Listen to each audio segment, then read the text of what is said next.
Welcome back. बैनुल-अक़वामी दुनिया में सबसे पहले बात करेंगे म्यांमार की, जहां पर हुकूमत ने राखीन रियासत में मुसलमानों की नस्लकुशी के इल्ज़ामात को मुस्तरद कर दिया है। अक़वाम मुत्तहिदा ने कहा था कि रोहिंग्या मुसलमानों को हदफ बनाकर हलाक किया जा रहा है। अक़वाम मुत्तहिदा के मंदूब थॉमस म्यांमार के दौरे पर हैं, जहां पर वो हुकूमत से मुसलमानों की मुबैना टारगेट किलिंग का मामला उठाएंगे। हुकूमत ने इल्ज़ामात को बेबुनियाद करार ठहराया है कि मुस्लिम आबादी पर ताकत का बेदरक इस्तेमाल किया गया। इलाके में जिस तशद्दुद का आगाज़ किस बात पर हुआ, ये तय किया जाना अभी बाकी है। अक़वाम मुत्तहिदा का कहना था कि खौफजदा मुस्लिम कम्यूनिटी नकल मकानी पर मजबूर है और कैंपों में ग़िज़ा की क़िल्लत के बावजूद लोग वापस जाने को तैयार नहीं।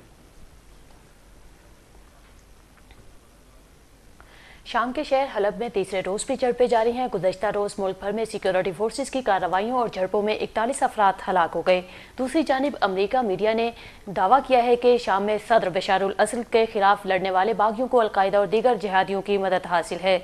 शाम के मुआशी इदारुल हुकूमत हलब में सरकारी फौज ने डिस्ट्रिक्ट सलाहुद्दीन से मुज़ाहमतकारों को निकालने के लिए गनशिप हेलीकॉप्टर्स का इस्तेमाल किया।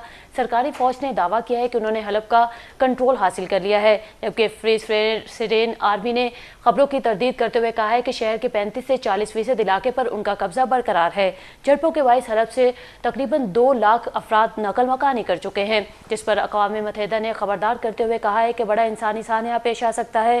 फ्रांस ने कहा है कि वो शाम की सूरत हाल पर अक़वाम मुत्तहिदा की सलामती कौंसिल का हंगामी इजलास तलब करने का मुतालबा करेगा। अमरीकी मीडिया का कहना है कि जंगजू लीडर अबू खुदर और इसके साथी अलकायदा के लिए जंग कर रहे हैं। ये जंगजू खुद को गुरबा या अजनबी कहते हैं, ताहम ये सब खुद को छुपा कर रखने की कोशिश करते हैं और अलकायदा की शनाख्त वाज़े नहीं करते। मीडिया रिपोर्ट्स के मुताबिक सदर असद के खिलाफ लड़ने वालों में मुकामी बागी ग्रुपों के साथ दीगर अरब मुल्कों और मगरबी ममालिक के मुजाहिदीन भी शामिल हैं। शामी हुकूमत की अपोजिशन और इन जंगजुओं को बैरून मुल्क से बड़े पैमाने पर इमदाद और अतियात मिल रहे हैं। अबू खुदर का कहना है कि वो रोज़ाना फ्री सिरियन आर्मी से राबिते में हैं, क्योंकि अगर उन्हें हमारी ज़रूरत हो तो फ़ौरन उनकी मदद की जाए।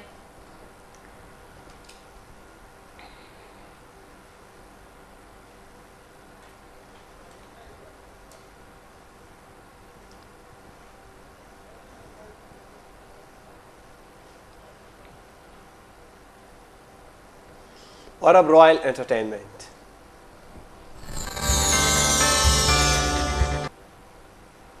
सदाबहार गीतों के गुलकार मोहम्मद रफ़ी को मद्दाहों से बिछड़े 32 बरस बीत गए। मौसीकी के रमूज से आशना और पर्दा स्क्रीन की जानदार आवाज़ के मालिक मोहम्मद रफ़ी आज भी शायकीन के दिलों में जिंदा हैं। मज़ीद देखते हैं इस रिपोर्ट में। छू लेने दो नाजुक होठों को, कुछ और नहीं है, जाम है ये। 4 दहाइयों तक जनूबी एशिया की आवाम को अपनी आवाज़ की सहर में गिरफ्तार किए रखने वाले मोहम्मद रफ़ी को हमसे बिछड़े 32 बरस बीत गए, लेकिन रफ़ी के गीत आज भी उनकी याद दिलाने के लिए जिंदा है। शर्मा के न यूं ही खो देना रंगीन। बॉलीवुड के मशहूर गुलकार मोहम्मद रफ़ी अमृतसर के कोटला सुल्तान सिंह गांव में पैदा हुए। बताया जाता है कि उस वक्त उनकी गली में एक फ़कीर आता था जो बुलंद आवाज़ में गीत गाता था। रफ़ी को उसे गुनगुनाता देखकर उनके बड़े भाई ने उस्ताद वहीद खान की सरपरस्ती में तालीम दिलाई।